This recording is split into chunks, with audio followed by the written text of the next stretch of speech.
আসসালামু আলাইকুম। আচ্ছা, গতদিন আমরা কি শিখাইছিলাম? কি শিখছিলাম গতদিন? ব্যষ্টিক এবং সমষ্টিক অর্থনীতি, মাইক্রো অ্যান্ড ম্যাক্রো ইকোনমিক্স। আজকে আমরা কি শিখব?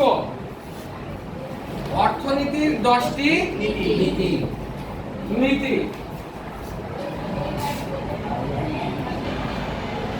অর্থনীতির 10টি নীতি। আচ্ছা, এই নীতির প্রণেতা কে?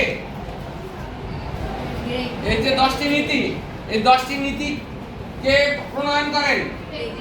অর্থনীতিবিদ গ্রেগরি ম্যানকিউ। অর্থনীতিবিদ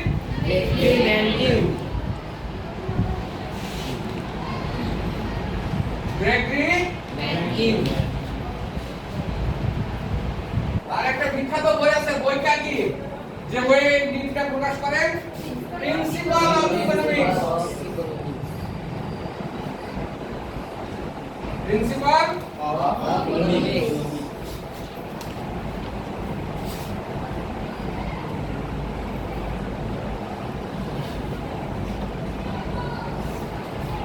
এখন আমরা অর্থনীতির এই 10টি মৌলিক নীতি সম্পর্কে জানবো, ঠিক আছে?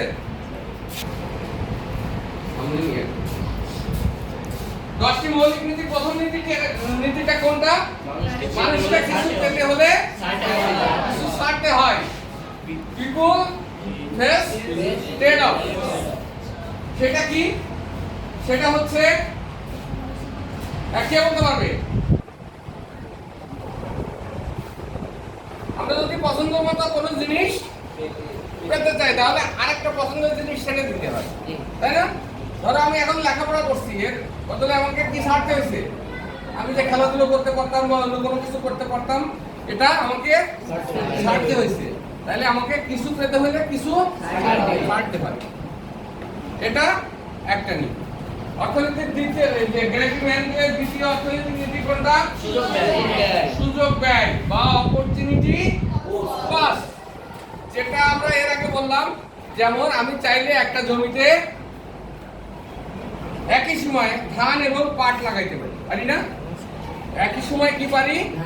ধান এবং পাট লাগাইতে পারি।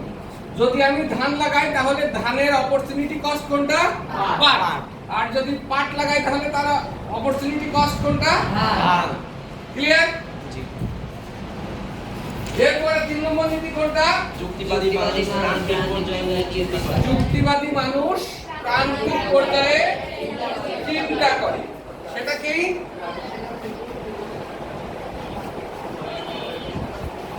সেটা হচ্ছে, মনে করো আমি পরীক্ষায় এ পাইছি, কিন্তু যে চিন্তাশীল, যে যুক্তিবাদী, সে চিন্তা করে ইস একটু যদি লেখাপড়া করতাম তাহলে আমি A+ পাই, তাই না? আবার মনে করো একজন দাওয়াত খাইতে গেছে, দাওয়াত খেয়ে তার পেট মোটামুটি ভরছে, সে চিন্তা করে ইস আরেকটু বেশি খেলে ভালো হতো, তাই না? তাহলে বিষয়টা হচ্ছে কি, শেষ সীমা পর্যন্ত চিন্তা করি। প্রান্তিক মানে কি? একদম শেষ সীমা। তাহলে যুক্তিবাদী মানুষ কি করে? প্রান্তিক পর্যায়ে চিন্তা করে। ক্লিয়ার? এটা 5 নম্বর কোনটা? সরি 4 নম্বর কোনটা? People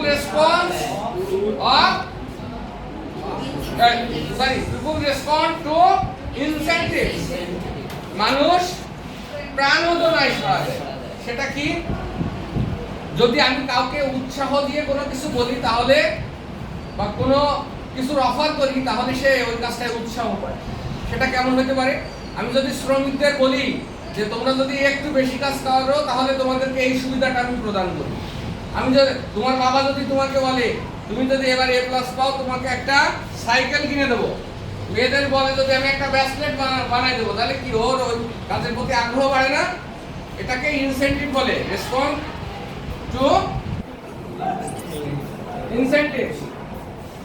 এটা কি বুঝাইতে পারছি? এটা ক্লিয়ার সবার কাছে? হ্যাঁ। 5 নম্বর কোনটা?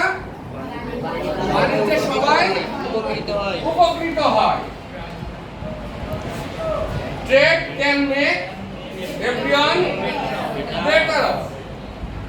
সেটা কেমন?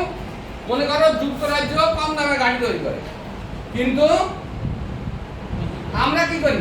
কম দামে তৈরি পোশাক তৈরি করি নাকি?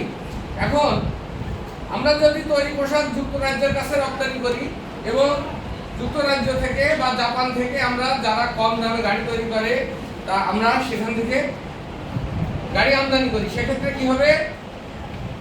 দুই দেশের প্রয়োজন মিটে যাবে। তাহলে কি তারা তৈরি পোশাক তৈরি করতেছে না, আমাদের কাছ থেকে পোশাক নিয়ে তারা উপকৃত হচ্ছে। যেমন জাপান গাড়ি তৈরি করতেছে না, আমরা জাপানের কাছ থেকে জাপান গাড়ি তৈরি করতেছি, আমরা তাদের কাছ থেকে বা যুক্তরাষ্ট্র থেকে গাড়ি নিয়ে আমরা নিজেদেরকে কি করতেছি? প্রয়োজন মেটাচ্ছি। তাহলে সবাই উপকৃত হয় নাকি? 6 নম্বর কোনটা? বাজার অর্থনৈতিক কার্যক্রম সংগঠিত করার একটা, আমরা সবাই কি জানি? বাজারে দর কষাকষির মাধ্যমে দাম নির্ধারিত হয় একটা স্বয়ংক্রিয় পদ্ধতি, তাই না? তাইলে এটা উৎকর্ষ সাধনের জন্য সবাই কিন্তু কি হয়? উপকৃত হয় নাকি? সেটা কিভাবে? পান আর পরিবারের সদস্য সমূহ পারস্পরিক ক্রিয়া প্রতিক্রিয়ার ফলে কোন দ্রব্যের দাম নির্ধারিত হয়। পানের মালিকরা বাজারের চাহিদা অনুযায়ী দ্রব্য সরবরাহ করে আর ক্রেতারা তাদের চাহিদা অনুযায়ী কি করে? কিনে নিয়ে আসে, তাদের প্রয়োজন মেটায়, তাই না? তাহলে এটা একটা উত্তম পন্থা। তারপরে 7 নম্বর কোনটা?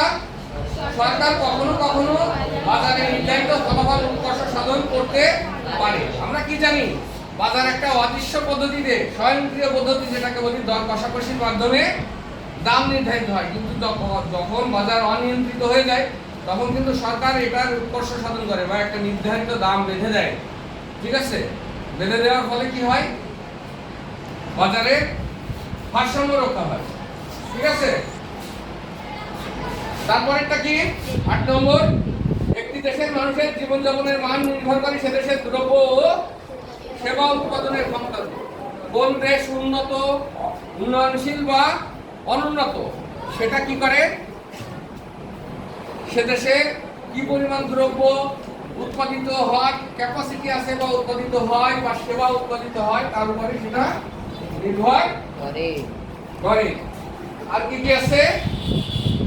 যখন সরকার অতিমাত্রায় মুদ্রা ছাপায় তখন দ্রব্যমূল্য বেড়ে যায়, যেটাকে আমরা মুদ্রাস্ফীতি বলি। ঠিক আছে? সরকার যদি অতিমাত্রায় প্রয়োজনের অতিরিক্ত মুদ্রা ছাপায় সেক্ষেত্রে বাজারে মুদ্রাস্ফীতি দেখা যায় এবং বেকারত্বের প্রভাব বাড়ে। বিষয়টা বুঝাইতে পারছি? তারপরে এটা কি? শেষটা, সমাজে মুদ্রাস্ফীতি এবং বেকারত্বের মধ্যে স্বল্পকালীন বিপরীত সম্পর্ক বিরাজ করে। দ্রব্য সামগ্রীর মূল্যস্থান বেড়ে যাওয়ার অবস্থাকে মুদ্রাস্ফীতি বলে, যেটা আগেই বললাম আমরা।